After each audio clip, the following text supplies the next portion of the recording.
Hey, She Slayers, and welcome to another episode of She Slays the Day podcast. I am your host, Dr. Lauryn Brunslick, and today we have another really cool example of a healthcare practitioner that, well, this one's a little different because she's a nurse. So, like a lot of times when I'm highlighting healthcare practitioners that just felt called to more, like last week's, it was like she was a chiropractor and she also really wanted to start a jacket line. And by the way, did anybody listen to that and just go, holy cow, never mind. I don't want to go through that much work. But I don't know. I think there are certain things that I'm just like, no, never. Or like I have no desire. I have too many friends that have written books and I'm like, that sounds terrible. I don't want to do that. Now, granted, I am working on building my email list to 100,000 just in case one day I change my mind, because apparently that is the magic number to get like a nice signing bonus for writing a book. But I digress. To this week, we have someone who hated her job, hated the healthcare that she was in. Well, I guess I don't know if she says hate. It's pretty clear she hates. She's a nurse and just kind of woke up to the system. So, needed to figure out how to get out of that system. That was kind of like what we call golden handcuffs. So I think whether you love your job, love your day job, hate your day job, I think it's another really cool example of the options that we have now in 2025. Like we have so many options for really creating the exact life we want. But again, so many of us, like we're just graduating at a fast clip into, God, I almost said like into the matrix, you guys. Like, okay, she's gone. She's gone. By the way, she is definitely gone down this rabbit hole of just like plugging in 9 to 5 in a building, any building, dream job or not, like 2 weeks PTO, living for that PTO, answering the same problems. Like, I don't care how much I love lasagna. On the like third week, I don't like lasagna anymore. And so it's like you can really love what we do and things like that. But yeah, I think that not everybody can handle that kind of monotony. And this girl with ADHD sure shit can't. But I think that we're just seeing so many people just have so many options of like, no, you can keep that. Do that 10 hours a week if you want. Like, do that. And I just love it. I love hearing these stories. Okay, do I have any updates for you? I don't really think so. I don't think so. I think it's safe to let you know that Cairo WealthCon will be happening again. I mean, I guess we're screwed if it's not safe to let you. I have a date, but I'm definitely not allowed to tell you a date. I also have a really big surprise on it that I'm not authorized to tell you. So really, that was the lamest announcement ever. But know that, yes, it is happening this fall. Cairo WealthCon version 2.0, bigger, better, beyond. Battlestar Galactica beats Bears Battlestar Galactica. That's the theme actually that I'm really pushing for. I don't think it's going to get passed though. Other updates: if you've been living under a rock, Beyond Brick and Mortar is the brand new membership that I launched, and it's going well. It's really fun over there. We are having some cool conversations with healthcare practitioners, not necessarily chiros, not necessarily clinic owners either. There's associates in there, but really looking to help you create this second revenue stream online, get a piece of that pie. But it's funny how many people I realize think they have a strategy and they come in and I just blow that strategy up. And I'm like, nope, you're not going to get anywhere with that. We are doing an overhaul. So that has been really, really fun. It is closed currently, but there will be spots opening in April, April 21st, I believe. If that's a Monday, that's when they're opening. So I don't know. Stay tuned for that. If you care, then shoot me a DM on Instagram. If not, no worries. You'll probably just hear about it, 72 times for the next 3 years. Okay. Well, let's get going then, I guess. No funny stories or anything. How lame. Okay, so Amanda Wilcox is our guest today, and she is online as the Uncensored Nurse. She is a business mentor, influencer, and entrepreneur who helps women turn their influence into income while staying true to their values. A wife, mother, and freedom-loving patriot. She left that we don't get. I don't think we get political. I don't get political. I don't think she does. Doesn't matter. It's fine. She left the traditional hospital grind to build multiple income streams through social media, real estate, and mission driven business. As the founder of the Break Free Project, she empowers others to step into leadership, create financial independence, and build a legacy for their families with a no nonsense approach. She shares what really works when it comes to monetizing your message, attracting the right audience, and creating a business that lasts. So here I go. Let's pray. Dear God, I continue to thank you so much for the opportunity that this platform brings, not just to the impact in my life and the doors it is open to have conversations with people who I never would have even gotten in the room on. Getting personal advice like this podcast has been such a blessing in our family, and I thank you for that. God, I ask that you continue to plant seeds in people's hearts that are meant for a bigger stage than the four walls that they work in, and let them know that there's nothing wrong with them. Yes, there is a strategy, and you can F it up. Like, you can really blow it up. But that's any shame that they're feeling that they're not enough of the career that they got a degree in, like, is just lies. And that just blessed that any seed or inkling of an idea comes from you. In your name we pray. Amen. All right. Without further ado, here's my conversation with the Uncensored Nurse online, Amanda Wilcox. Do you just go by Amanda? I do. Yes. Okay. It's not Mandy or. No, well, I was back in the day when I had like a side ponytail and it was like 1992. My mom used to call me Mandy. Oh, fun. It never stuck. It never stuck. Okay. Well, welcome to the podcast, Amanda/Mandy. Okay. Now I'm gonna get Mandy. Now I'm gonna get Mandy. Go into my 40s and I'm gonna be like, I'm Mandy now with an I with a heart over it. So that's actually question one is like, so how old are you? I'm 39. Oh, I turned 39 this year. I just turned 39 last month. Okay, so you were born in 86. Yes. Yeah, that was a big year as far as like vaccines and stuff too. Yeah. So like I look back and I'm like trying to figure out, I'm like, okay, wait, what month did that pass? When did I don't think there was a huge bump until like the 90s, right? I don't think so either. And I think we were pretty protected. I think so, except my mom's a nurse, so I wasn't. Oh, yeah. And we have to take into account that like in the 80s, I don't know what they were giving our moms while they were pregnant or like for labor. Like, I don't know either. All I know is my mom had me when she was 19 and she turned 20 in the summer. So she had me in January, turned 19 in the summer, or turned 20. And she was always like, I weighed 120 pounds when I was full term pregnant with you. And I'm like, yeah, well. Okay, moms. Yeah. No, they were her thing back, Yeah. No, so I tell this story too often on the podcast, but I was born in Southern California and I don't get armpit hair, which is weird because my mom gets armpit hair. Like, it's not like a genetic thing. But I like fast forward 16 years, I'm on the dance team in Wisconsin, like, okay, far from California, talking to another, like, we're like stretching, warming up for practice. And like, somehow she's like, oh yeah, I don't get armpit hair either. And I was like, that's crazy. And I was like, wait a minute, aren't you also from Southern California? She was born in the same hospital 2 years earlier, though. She was like a senior.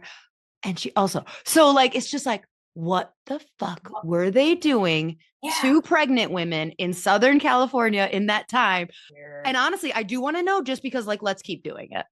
Like, let's keep doing it, because I'm pretty anti a lot of things. Out the leg hair thing too. Like, I have like barely any. Like I shave like, so we literally just went to Mexico in January. And I'm like laying out and I was like, oh, shoot, I forgot to shave. You could not tell at all. Like, I haven't shaved. I'm feeling it right now. And it feels like I shaved 5 minutes ago. And I don't know if I've shaved my legs since November. So I also Holy don't get like cow. hair. That I kind of bury the lead with that. Yeah. So yeah, so like let's just maybe Yeah. keep that vaccine or injection or like whatever Or hormone going. therapy, whatever it Whatever was. they did to the pregnant women, like let's just keep that one going, I'm a actually. yes, I'm in agreement. Yes. So okay. So I found you through Instagram where a lot of people find you. You're the Uncensored Nurse. So Yeah. what is your background? I feel like on Liar Liar when he's like, let me tell you all the things. um, so like I said before, my mom's a nurse, and I grew up my whole life being like, I am not going into healthcare. I don't want anything to Mm, do with it. I wanted to do, like, my whole family's in healthcare, and I why just didn't.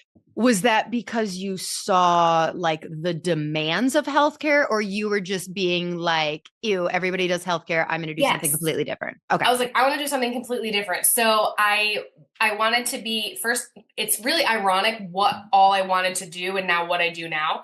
So I was like, I'm going to be write a journalist.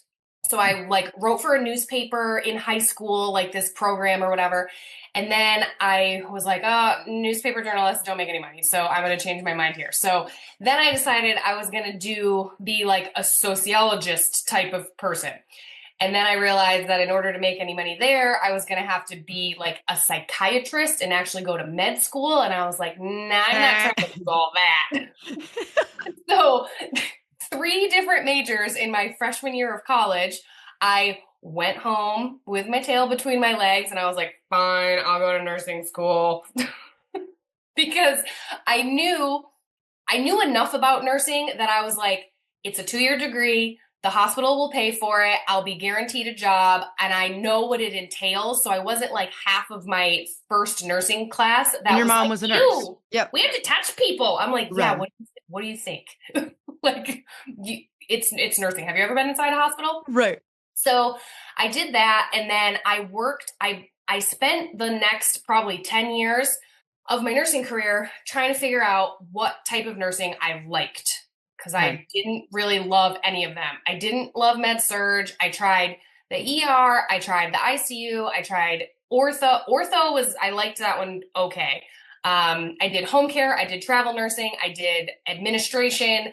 I was like, I'm just gonna try everything. I'm gonna figure it Mhm. out. Turns out I hate healthcare. Is really what the Like end all. what was the things that you like didn't like that you were or is it that you okay, actually I'm going to rephrase that question. As you would keep switching different types of nursing, was it something that you were trying to get away from or something that you were trying to get to? Both. Okay. So I hate being told what to do. Oh, well, That's a problem. that's like I'm not a nurse, but I'm pretty sure that I know the hierarchy of every system. Yeah. And you there, bitch. You there, Yeah. underappreciated bitch. I'm pretty Yep. sure I follow enough of you on Yeah. Instagram. So I'm like, okay, I don't like being told what to do. And I had this entrepreneur spirit in my body for a really long That's time. the whole I don't like being told what to do. And I was like, this is okay for now. But eventually I always somehow knew I'm like, I'm not going to do this forever. I'm not going to be 65 years old, the charge nurse that has been here since the dawn of time, sitting in this hospital, hating my life, working nights, all of this. I just knew, I was like, I don't know what I'm going to do, but something is going to happen. Mm-hmm. Um, and then as I started waking up to the corruption in the healthcare system and the fact that nobody was getting better, and this was pre-COVID, this was probably 2013, How 14. did you okay, so like which type of nursing were you do like how did you have that realization? So at the time, I went from home care to home infusion. So it was very similar, but the home infusion was just more specialized. So What's home infusion? What are people getting infused? Like B12?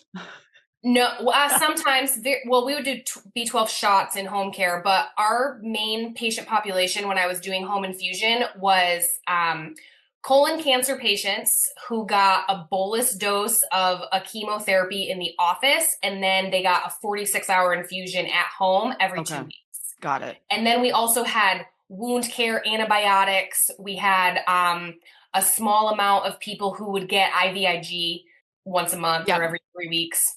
So those were our three main And I patient would populations. imagine, I would imagine that home care people are like the least healthy because it's like they can't, like just getting in their car and going to the hospital is a whole thing, or not necessarily. Well, kind of. So what I Or are these started, the rich people who are like, I'm not leaving? no, no, no, Yeah. Yeah. not the rich people. Yeah. Absolutely. Yeah. Okay. So yeah, your response and face is like, yep, I'm picturing that this is, yeah. They were Medicare, Yes. Medicaid. And what started happening, so I worked in the hospital for a while, then I moved to home care because I didn't like being told what to do. And I was more autonomous in home care because you have to be. It's just Right. you at somebody's house. And I was just able to be more independent. But what I was realizing was, I was like, you have to be dead to be admitted to the hospital. Like these people that are at home, they're expecting these people to maintain at home with like elephant legs because they have such bad CHF and they can't take care of themselves. And so these people that were at their home were sick like the people that were in the hospital 5, 6 years before when I started doing nursing and I was Got working it. in the hospital. So I'm like, okay, people are getting sicker. The hospitals aren't taking them. The people that are in the hospitals are like on death's door. These people are super sick. Nobody wanted to talk. I was a beach body coach back in the day. Oh, I remember Bitch Body. One of those. So I was That's teaching when she fitness was classes. Mandy. Yeah, that's where that came from with my leotard. So I was teaching fitness classes and I had this little Beachbody business on the side. So I was really into like nutrition and how all of that worked. And I Mm. started really paying attention to all of that. And I'm like, these people don't care. Mm-hmm. These people, I was trying to take my skill set of nutrition that I was learning outside of my career and plug it into my patients, and nobody cared. They're like, You were just honestly probably doing that out of the like logical, because it's not like you were trying to sell them Beachbody, like, no, they couldn't but afford it. I was like, you were just, yeah, you you were should just probably literally going, eat do vegetables. you, yes, like, do you know how bad that is for you? And they're not, and you're not seeing, like, none of your protocols are like, and then like educate them about this, or like they're not getting it from anywhere. Yeah, and the main overwhelming majority of people were a lot of diabetics because diabetics get wounds on their feet and then they need all of this care. They were like, why would I count my carbs when I can just take extra insulin? I'm like, oh my gosh. Like, I mean, I get it, but also I don't. So I was in the big turning point when I was like, I need to figure out how to get out of healthcare was when I was doing home infusion and I went to go see one of these cancer patients. And this is really terrible to say, but this is how it happened. When we had people who had their disconnection fall on a weekend, we had to heavily try to convince them to disconnect themselves. Which What, I don't know what a disconnection so is. here it's not hard, but if your insurance company is paying for a healthcare agency to come out and do this for you, Oh, you like should. disconnection is like you're taking the So these thingy off the people, IV bag or they something, had a right? port. So they Got had it. a port in their chest, and it has a little needle, and it kind of looks like if people know what those continuous glucose monitor Yeah. things Yeah. look like. Yeah. It's kind of one of those, but the needle's a little bit longer, and then it has a little tube come out, and you have to flush a little bit of saline in there, and then pop the needle out. No problem. It's totally So fine. it's like not terrible, but I would No, try if you're a to nurse, that's totally paint a normal picture. shit. So I go to this lady and I'm like trying to tell her like, oh, do you want to learn how to do this? She didn't want anything to do with it. And I was like trying to be a little more aggressive about it. And I'm like, it's just not that hard. Here, I'll show you how it works. And she goes, no, I'm not going to learn how to do this because I'm never getting this treatment again. And I was like, oh. why? I'm like so curious. I'm like, well, why? Because most people would do this treatment for 2 years. Right. And this was her first treatment. So I'm like, why? And she goes, because I think that the chemo is going to kill me faster than the cancer is going to kill me. And I'm going to completely detox this cancer with my diet and go to Mexico and see a doctor in Mexico. What is it called? Gertrude. It's not Gertrude. But anyways. I don't remember what kind of treatment she was going there to do, but it involved overhauling her complete diet, fasting, and something in Mexico. So I'm like, what? Tell me more about this. So this was supposed to be like a 20-minute appointment at her house. I'm there for like an hour and a half because I'm like, tell me all the things. I'm so curious. What is going on? I never got this lady's information. I should have to follow up with her later. I don't know if she lived or died. I like to think that she lived and she's like living in Tulum her best life. 10 years later. That's right. That's what my brain tells me. So then she tells me that's when I learned about it was a YouTube series at the time, The Truth About Cancer. It's the same people that made The Truth About Vaccines series. So this one was about cancer. So I go home and I lock myself in my office and I start watching all these YouTube videos. Okay, I have a question. All these doctors. All right. Up until this point, had you gone down any conspiracy theory rabbit holes before? This is like the first one. This is the first one. The first one. And you went deep. You went deep and hard. I literally came out of my office and my husband's watching football and I'm like, he opens the door. He's like, what are you watching in here? Why are you crying? Like, what is going on? And I was like, I'm killing people. Oh my God. Like, I literally was like, I am killing people with these treatments. Oh my gosh. Like, I can't do this anymore. Then I had to dissociate because I'm like, well, I can't quit my job today. Right. Right. Like, what am I going to do? Shit.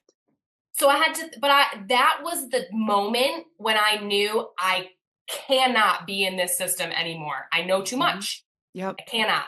And it's the golden handcuffs, right? Like, it's like, yes. So it's almost like, oh gosh, who's the famous lady who was just on Tucker Carlson like 6 months ago talking, I keep forgetting, but yeah, she's talking about the golden handcuffs of handcuffs. And they weren't that golden. Like, you don't make that much money as a nurse. Well, if you're making, the thing is the golden are always proportional.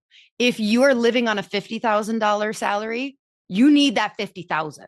If you're living on a $200,000 salary, you want that 200,000. Like, you may not need it, but you want it. So the thing about golden handcuffs is they're always proportional to your life. So, that is true.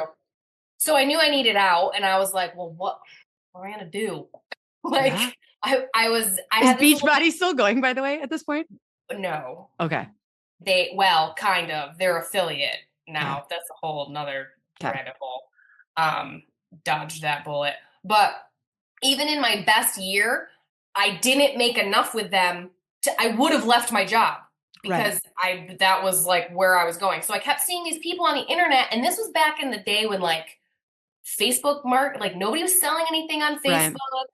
Instagram still was like, you're taking. So what year is this? Is this 2013, 14? Oh, this is early. But 12, did 13. Instagram even exist? It did, because I have an Instagram. My Instagram account is from 2012. Shut the front door. Yeah, and my Facebook's from 2005. Okay, well, my Facebook would be from 2005 too, because I went to U of M. And all the young people are like, what are you old people talking about? Yeah, so we were one of the colleges that got it.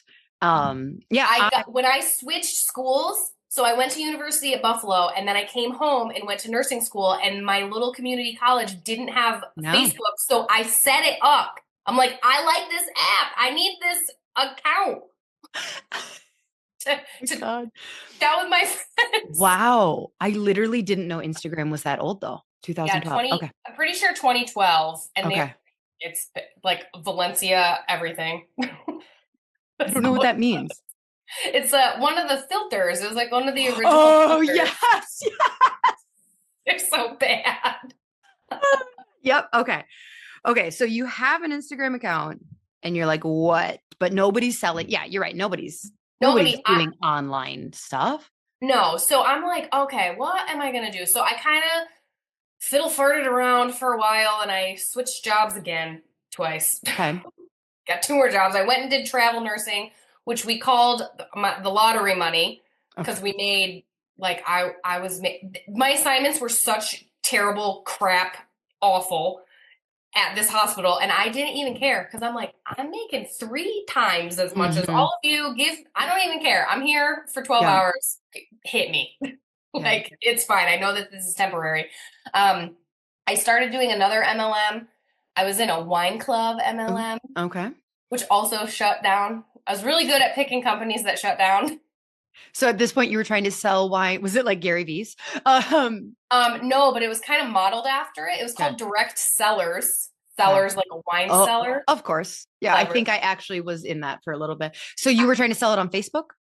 Yes, and Okay. Instagram, and we were doing, and we, it was a tax write-off, is really what it was. We got to travel, it was fun, whatever. We made, I think I made $27,000 in like the 3 years that I did it. Oh, in the 3 years. Okay.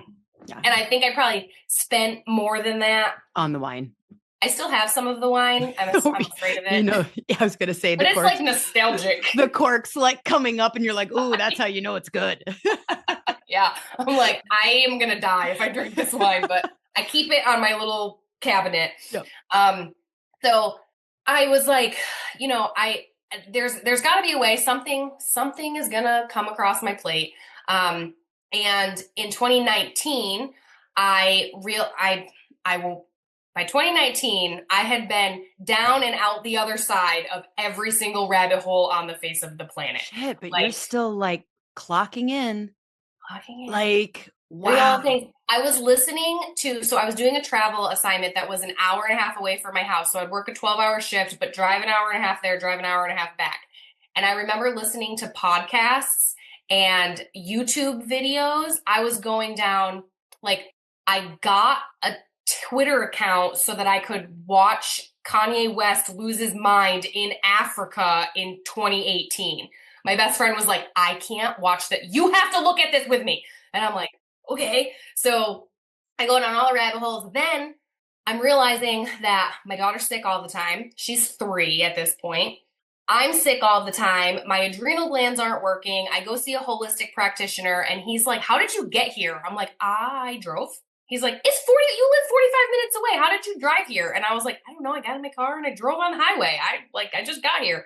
He goes, your adrenal glands do not work. Like they are kaput. They're not working anymore. This was in 2019. So I was like, okay, well, what do I do? So he tells me, oh, I also had parasites in my heart and in my adrenal glands. And it turned out that that was the beginning of a candida infection that riddled me for like 3 years until I finally got rid of it. And he tells me that we got to switch out all of our products in our home and everything that we're using is toxic. And I'm like, I don't what. I don't use crap from the hospital. I just buy stuff Right. at the grocery store. I'm confused. Like, what is toxic? He's like, everything. So then I start going down that rabbit hole and I'm like, oh my gosh, it all is, it's poisoning all of us. So I found this store and I started shopping there and I got switched out all of our cleaning products. My daughter's respiratory issues got better within 30 days of me getting rid of Just getting rid of the cleaning products. Yankee candles, 409, Febreze, Oh, those yeah. smelly pellet things that you put in your laundry. I was the queen of those. Oh, God. Like the Downy Unstoppables or whatever they're called. Mhm. So I always had those. Got rid of everything. She starts feeling better. I'm like, oh, okay, we're on to something here. Then I start looking at vaccines. She's getting ready to go. You hadn't. I had not looked at that yet. Even though How? cognitive dissonance. I suppose. I mean, the fact that you couldn't have uncovered all of the stuff, but like I would just think like the cancer, what comes next? It didn't compute for me. Mhm. So, and even But again, though like cognitive, like, yeah, like how you're stuck in this job. Like, so how I'm much stuck, do you really want to? yes. So, and even so, my best friend, and I do have an episode about this. I interviewed my best friend on my podcast. about her son. I watched her son get injured by his MMR before kindergarten, like started flapping his arms, toe tip walking, pooping his pants, like gut issues, skin issues, all of this stuff. And I still didn't connect the dots. Like I still didn't. It wasn't until we were talking to somebody on our team. We do working Zooms every day.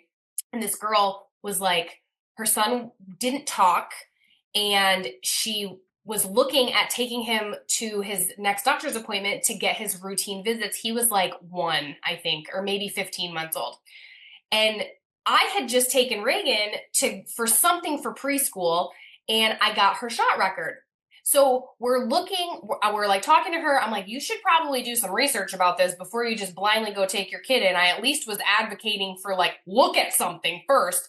So I start looking at her vaccine record, and then I'm like, wait a second. I need to go to my camera roll from those years. So I have her shot record and my phone, and I'm comparing the two of them together, and a light bulb went off, and I was like, oh my gosh, Reagan has been sick so long because of her vaccines, and she got measles from her MMR, and she got RSV from the flu shot. And I could put the pieces together by looking at everything. And that's when I was like, oh, okay, I really need out of this system. And thankfully I had started this business and I was on my way, but this just sped things up. I was like, this isn't like a someday whenever it happens type of thing. Right. I'll What make was the this business happen. you had started?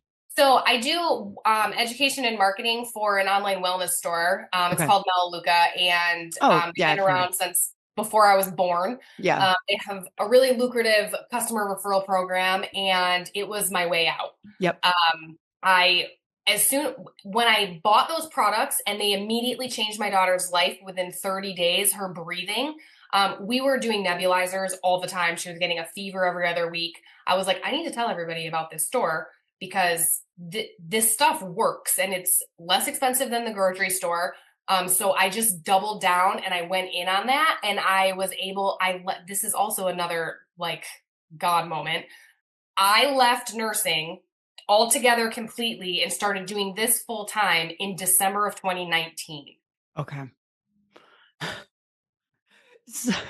Right. So you're like, wow, I got out at a real good time. I really dodged a bullet.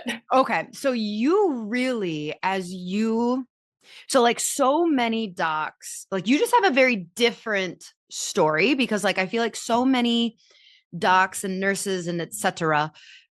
are like, I don't like like that I just have to be there all day or this. And so they're like seeing like, I want to do something online as like to stimulate creativity or this or that. Like you had like a 10-year falling out with like, I must get away from this system. How did you, like, why didn't you decide to go get a bank job or like work at a health food store? Like, what was the thing of like, I'm going to do this online?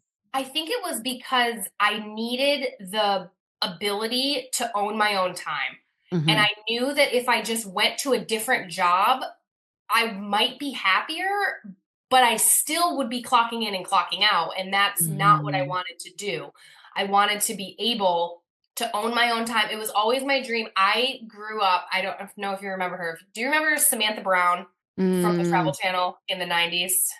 No, I don't know. I don't know if we had the Travel Channel.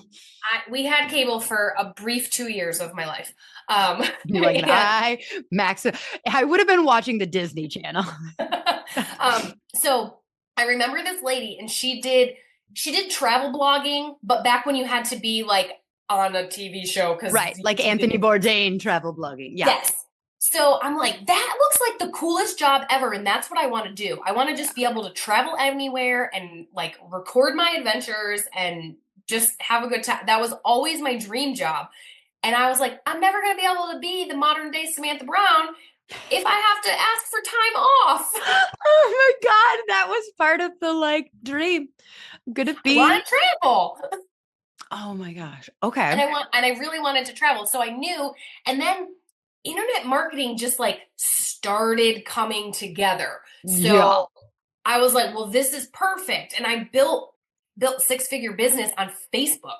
Now, I didn't even have, I mean, I had an Instagram account, but I didn't use it. Was Um, it all through like the Melaleuca thing? yeah, so I used my education through that store of products, ingredients, toxins, all of that stuff that fueled my education at that time. So I would go look, I'm like, why is Tide bad? What's the Right. problem with it? Like, Right. this uses enzymes, this uses chemicals. And then I would just share that information Just on educate. Facebook, add friends, and then talk to that people would be like, what do you use? Sorry. So this was your personal Facebook page and then you were selling like in the DMs, or did you have like a business page like No business page. okay. Nope. So this was just Amanda Wilcox Facebook page, going live, 1,200 doing things friends. like that. Um, okay, can we just, since you have had a couple experiences with, okay, is calling it an MLM like a dirty word? Do you Well, it isn't, but it's not an MLM. Okay. So here's like my question that I would love you to like Yeah. without going like too down the like selling Melaleuca at all. Like more just like for I feel like what happened from an outsider is that we saw oh God, what were the jewelry companies? Oh, do you Oh, like remember? Stella and Dot. Yeah, And and there like was another one. There was another one. I have a bunch of necklaces from them. yes, they were expensive too, but if you bought Yes. two, you got the third free. Yes, that's why I have three. Yeah. So like, okay, so we saw, and by like we, I'm talking like the millennials here. Yeah. We saw our like moms. There was Pampered Chef. There was Scentsy. There was whatever that Tupperware. jewelry company was. There was Beachbody. There was like, so there were all these things, and people were making really good money on it. And then we said, like, that's an MLM. MLMs are gross and bad.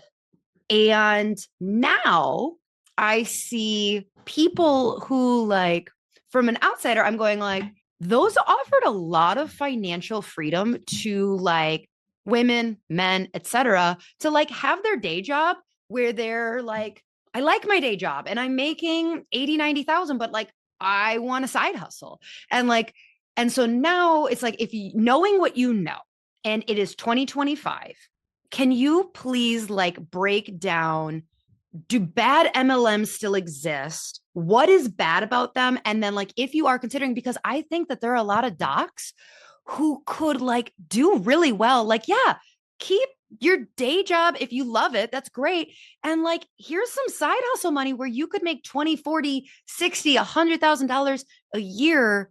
But it's just is like, no, that's an MLM. That's bad. So like, what would be your advice of like how to decipher, like, no, you can use your expertise and help people if the program is set up this way? And what did we get so mad about? That's a really big question, but It is, but I have a lot of experience in it, and I've been in the like network marketing space is that since what we call it 2011. now? Network marketing? I mean, it is really. You have a network and you market to them.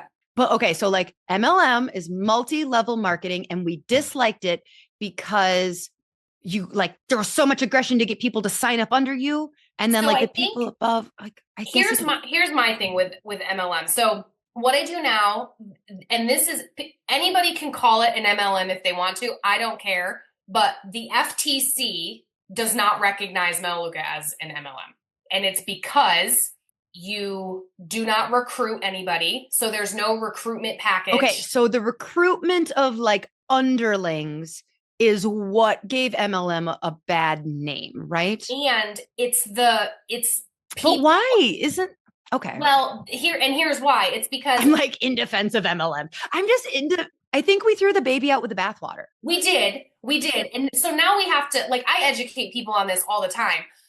But one of the big things, and this is why all these MLMs are going to affiliate marketing, Okay, is because they don't have real customers that are buying their products. They have distributors who are only buying their products so that they can sell those products. And the FTC is like, that's not a real business. Like I'm confused. You have to, you're sorry, only buying something so that you can sell it. I'm confused. Resay it. So let's say there's a I don't want to pick on any certain company, so I'm going to pick a random. Let's say there's a book MLM, Okay. and you're like, okay, I don't want this book, but I have to buy this book if I want to make money. So I'm going to buy this book that I don't care about. I don't care about this book. I don't care about any of the other books that I have. I'm going to have this whole garage full of books that I can sell to make money. And I'm going to sign up other people. I think a car salesman is an even better example. Say, so you've got a car dealership and you need to have people who are going to sell the cars. So you hire all the people that are going to sell the cars, but then there's nobody buying cars. They have no customers. Like their customer base is only people. That's why when you look at these income statistics, these people, they're like, they make an average of $12 a year. And it's like, yeah, because there's 4 million people that are 12 of them are actually business building, but the other, 3 million of them have just bought into this to get a discount. That was the thing with Beachbody. Oh, yeah. Okay. So it's You're like, giving away your commission so that they can get a discount. Yes. It's really how that works. So the FTC is really coming down hard on all of these companies that are doing this. And that's why they are moving to affiliate. Because now they don't have teams. There is no recruiting. It's affiliate marketing. Like you have an Amazon affiliate link for this product. It's the same thing. You're not getting paid on this team of people that really actually did want to build a business and brought people into your organization. They're taking that completely away. Got it. All of these ones that are moving to affiliate marketing. And I think I don't hate it because I'm like, well, you were lying. That's not, you didn't really have all of these people that were buying this product. They were distributors. Right. And so that is, I think, the big thing. And I think because our generation went so heavy. We went hard. We went really hard in the paint with recruiting people. And so now everybody thinks that anything that you sign up for, you have to also sell it. And with what I do, that's not the case. One person, somebody just asked me yesterday, I had a coffee date. He was like, how many people in your organization actually like refer? This month, I have over 300 customers. 11 of them are actively building a business. 11.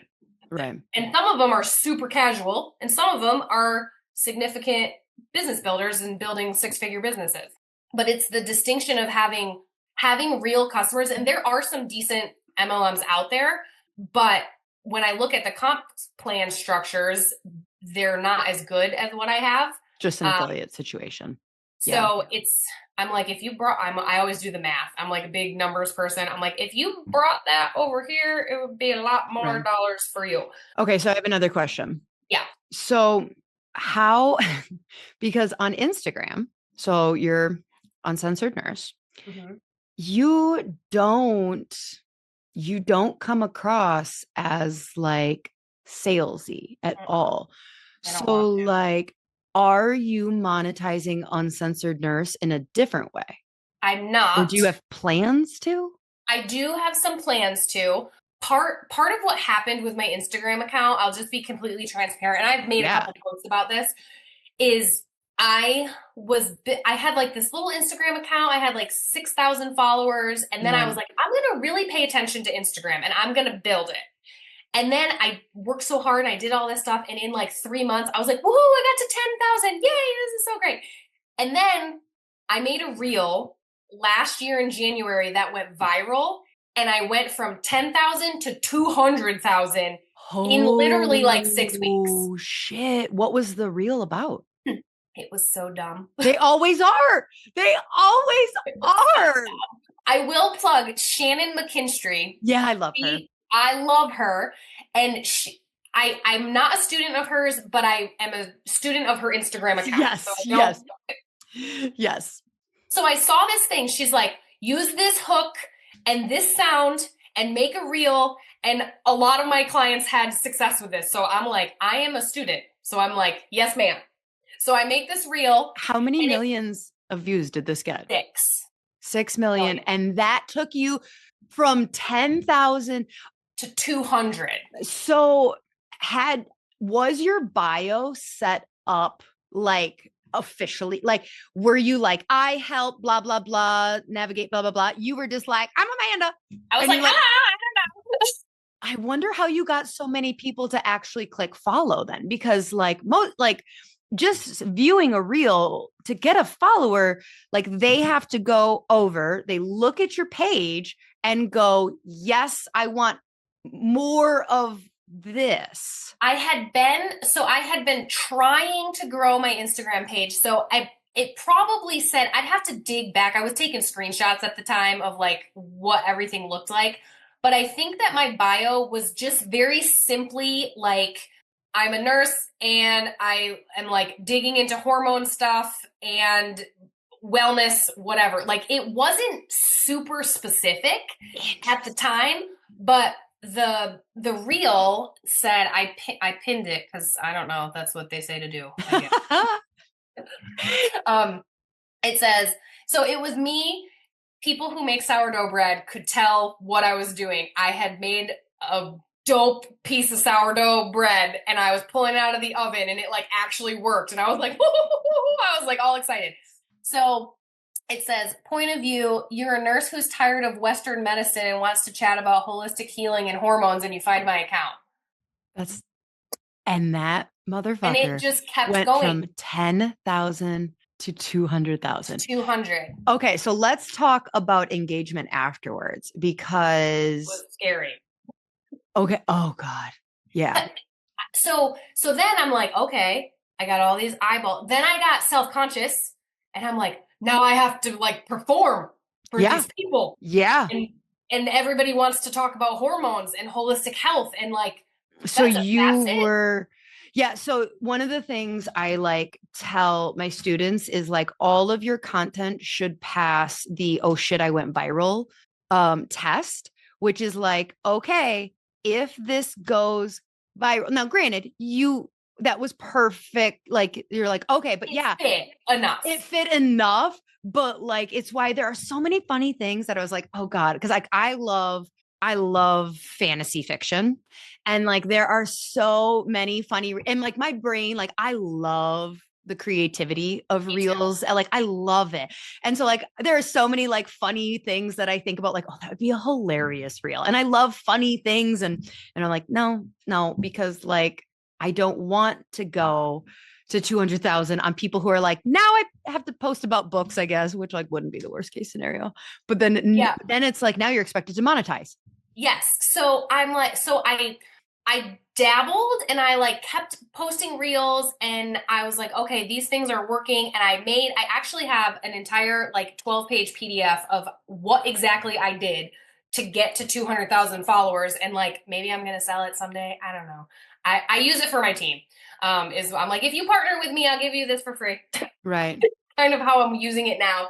But I'm now that I've got my footing on Instagram and I'm like, okay, these people like I've had this following for a year. What do I do with them? So I'm like, okay, now, and like my main thing is I love mentoring people in business. So my main always focus is I'm always looking for people that want to partner with me, with Melaleuca, and join hands with the Break Free project and what we're doing there. But I'm also like, okay, you can monetize people that don't want to shop with me. I can monetize Yeah. people who want to, or they're in a different company and maybe they want to learn how to build Instagram. And like, I have Mm-hmm. all of these skill sets. So this is my brain all the time. And I'm Right. like, I need to like, so I'm slowly figuring it out. I have an email list now. I'm proud of Mm-hmm. myself for Yay! pulling the trigger on that. Yep. And what I always do is I overpromise and that get burned out and underdeliver. So what I've been trying really hard to do is like keep my plans in my own brain Mm-hmm. and like do the opposite. Right. Underpromise and overdeliver instead Right. of being like, I want to do all these things. So, I mean, it So, sounds like you do love the idea of helping nurses mhm. get out of nursing. Yes, that's my favorite thing to do. And what comes with that though, it's a slow burn because nurses are not super business minded usually. I feel like that's the same vein that you're in, where you're like, I work with clinicians who don't They like, weren't taught any business. Yeah. no, not at all.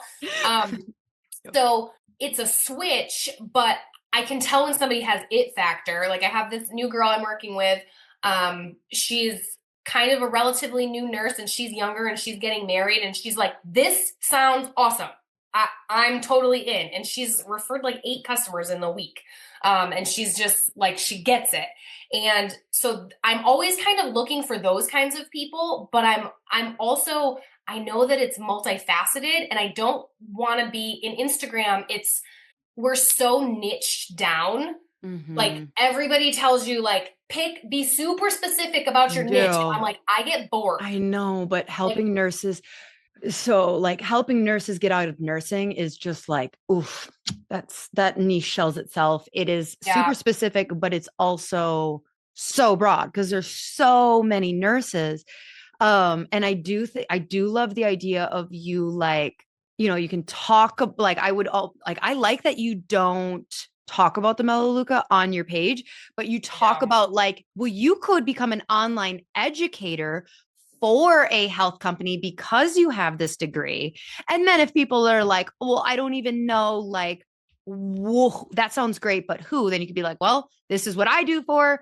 I've also seen other people this, like, if you do this company specifically, I can help you there. But it's almost like they have to be like 2 or 3 levels of working with you before. And then it just doesn't feel, like, and also you have such a large following that like, I don't want to work with everyone. There's also that. No. Like, so it's like a weeding out process. God, and there's just so many options. Oh, like, so like, because you said you kind of started the podcast, but then you're like, damn, this is a lot of work. And then like, you're still figuring out this is like the viral factor came and showed up. And it's like, now you.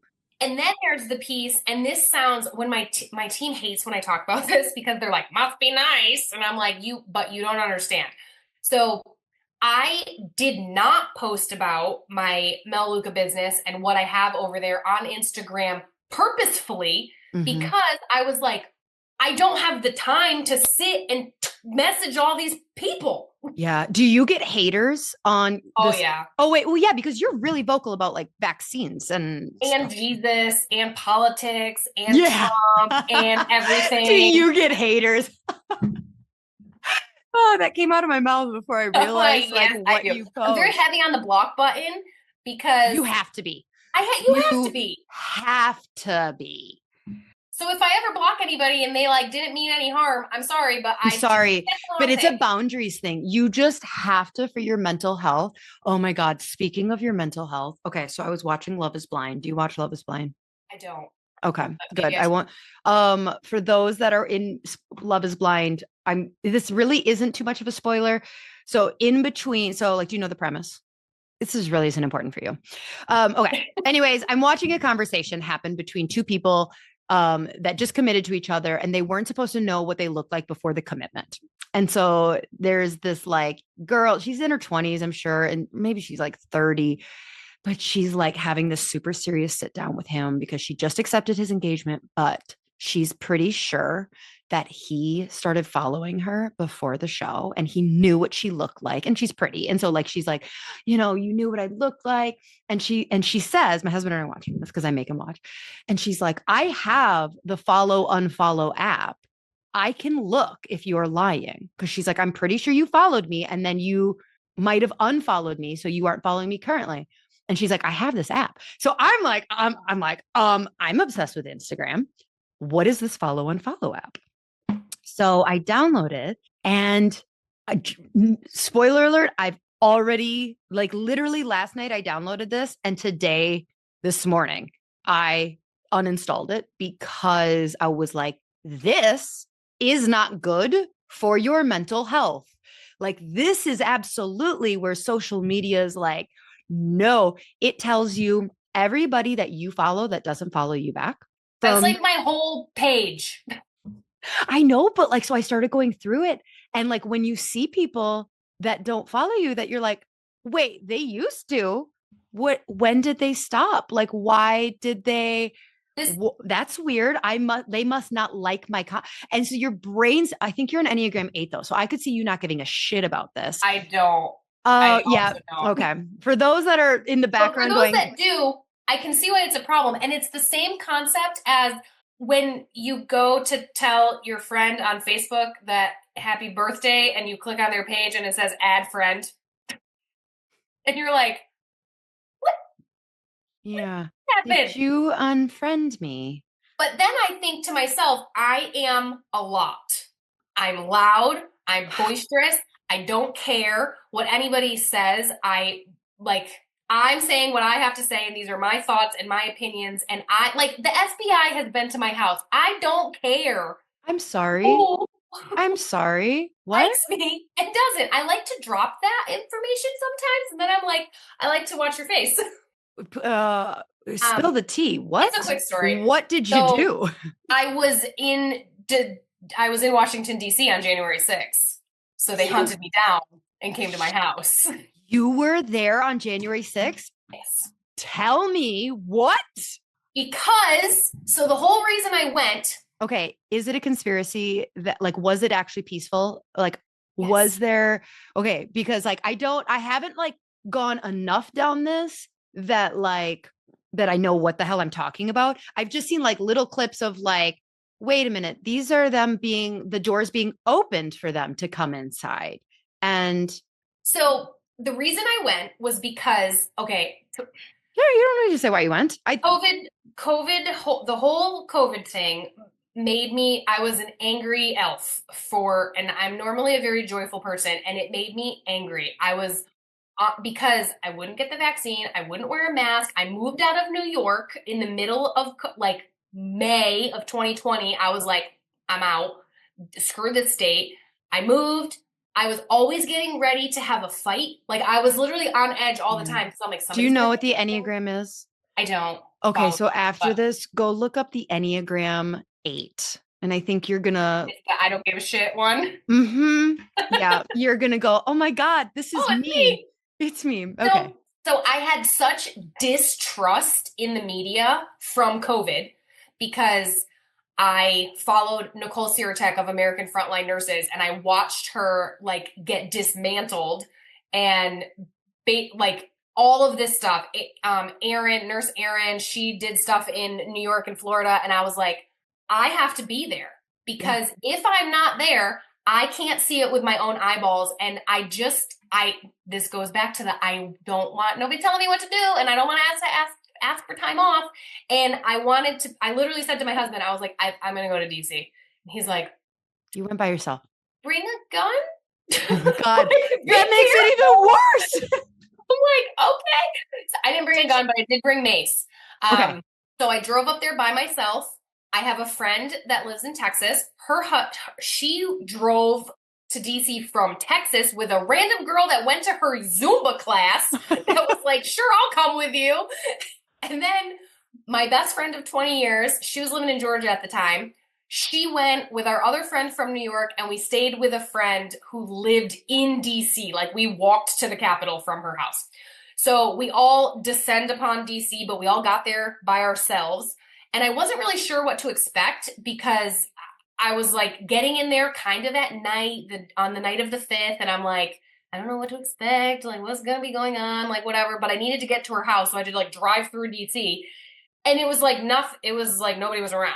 So I'm like, okay. So I park my car at her house, and then we go out. And it was like, I've been to a bunch of Trump rallies, and it was like that. Like there was just all these people in American flag garb and red, white, and blue and singing and all sorts of stuff. And I felt like it reminded me of Forrest Gump when he spoke Okay. in Forrest Yeah. Gump, except we were facing the other way. So there was like, I think they said there was 2 million people there. Cell phones didn't work Wow. because there were so many. I don't know if they shut the towers off or That if they're sounds just. like my nightmare, but yeah, I don't like people. But yeah, okay. So we went and we're like, okay, rendezvous point over here. If we get lost from each other because we can't use our phones, they don't work. We go through, listen to everybody speak. my friend made us empanadas. We're eating empanadas out of my backpack, like handing them out to people, making friends, like everything's so great. And then we all walk back to the Capitol and everything's peaceful, mostly. And not like mostly peaceful, but there's fire in the background. Not that kind of mostly peaceful. But I hear, as we're walking up, so we're on the back side of the Capitol building, there's like scaffolding, and somebody said, don't go over there unless you brought a gas mask because they are tear bombing people over on this side. So we're like, okay, so we come around on this side, and there we had walked past the Capitol in the morning, and there was all of the it was like concert rope, like the metal or whatever things. And there was a couple of police cars in there and like a couple of police officers walking around in the morning. They were gone. The police officers were just like standing around. People were sitting on the steps of the Capitol. Like I didn't even go. They had removed the metal thingies. The metal things were gone. And I have videos of it all. And then they put in a curfew. So they were like, everybody needs to be home, like get off the streets by 6 o'clock or whatever it was. We left at like 3:30, 4 o'clock. Went and ate some food and went back to my friend's house.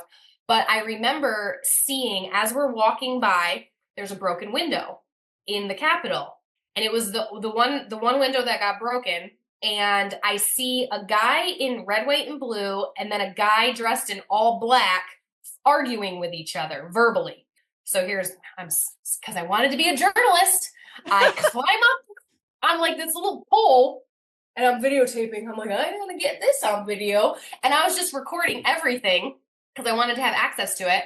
They're arguing with each other. And the guy in the red, white, and blue was like, why did you throw that brick into that window? We're peaceful. We don't do stuff like that. What the hell is your problem? It looked like they were going to get into a physical altercation. So I left because I was like, I don't want to be part of this. But I heard from another person as we were walking, because they watched me record that, and they go, I watched that guy get off of a bus with 50 people that were dressed head to toe in black. So my theory is that Antifa was bussed in, and those were the people that were causing problems. Got it. And then when the FBI came to my house, they were looking for, apparently. They go to all 2 million people? I guess so. They didn't come to my house until September. Yeah. I mean, it takes a minute. Yeah. It took a while. My husband was so mad. What were they looking for? Did you know they were coming? They had called me for like a month. And you didn't call them back. No. And I hid on my couch and pretended I was sleeping. And they showed up at my knocking in your door. And I was like, shoot, they're here. So they wanted to know if I knew anything about bombs that were placed in the Capitol. And I was like, no. And they went to my best friend's house, and she's even more uncensored than me. And she has a law background. So don't mess with her. She knows her facts. She knows her rights. She's very smart. So they went to her looking for evidence of who killed Ashley Babbitt. And because that was the one person that got killed. Yeah. And she said to them, do you have a TikTok account? Because it's on there. You can see it. So she asked the FBI if they have a TikTok account.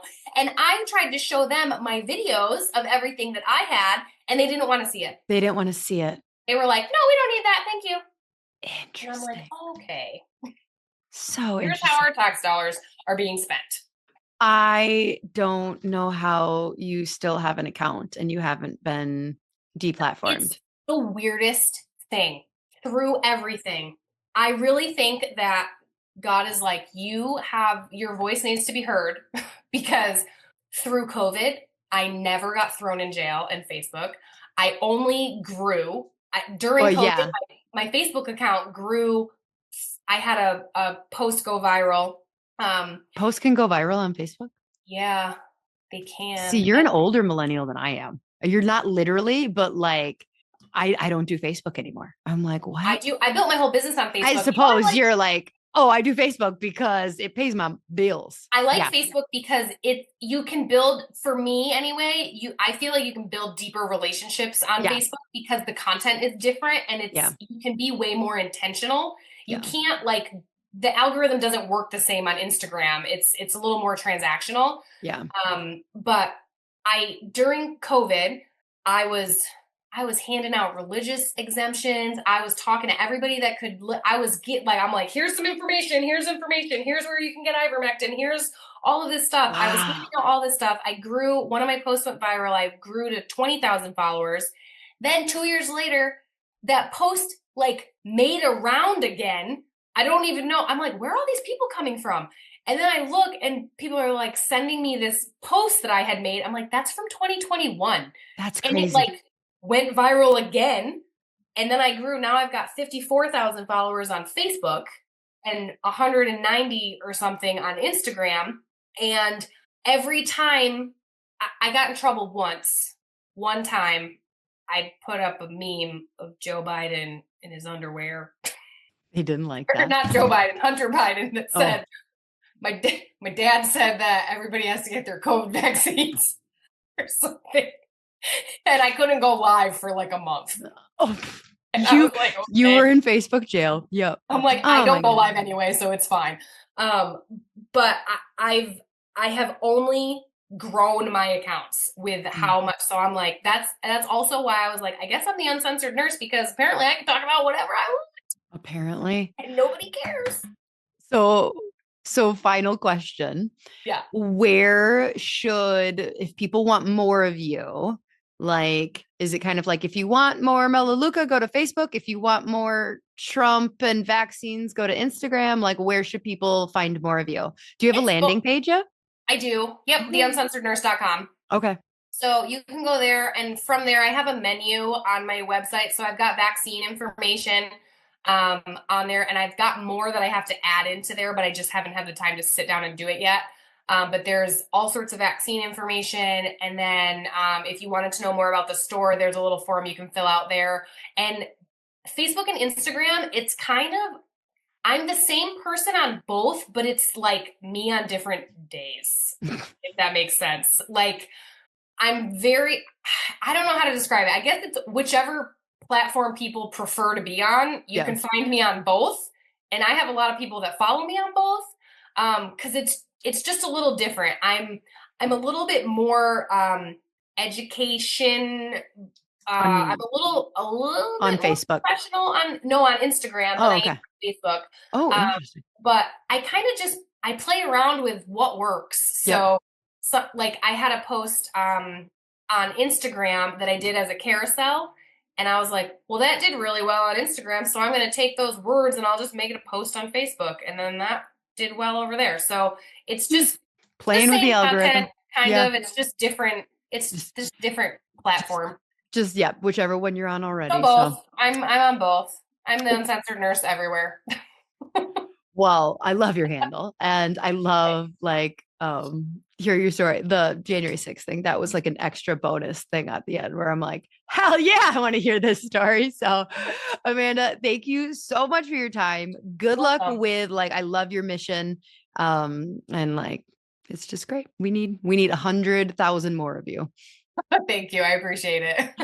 All right, She Slayers, make sure that you are subscribed to the podcast so you don't miss an episode, and that you're also subscribed to our newsletter, our weekly slay. You'll get that weekly and you'll be notified of everything. So yeah, until next week. Bye.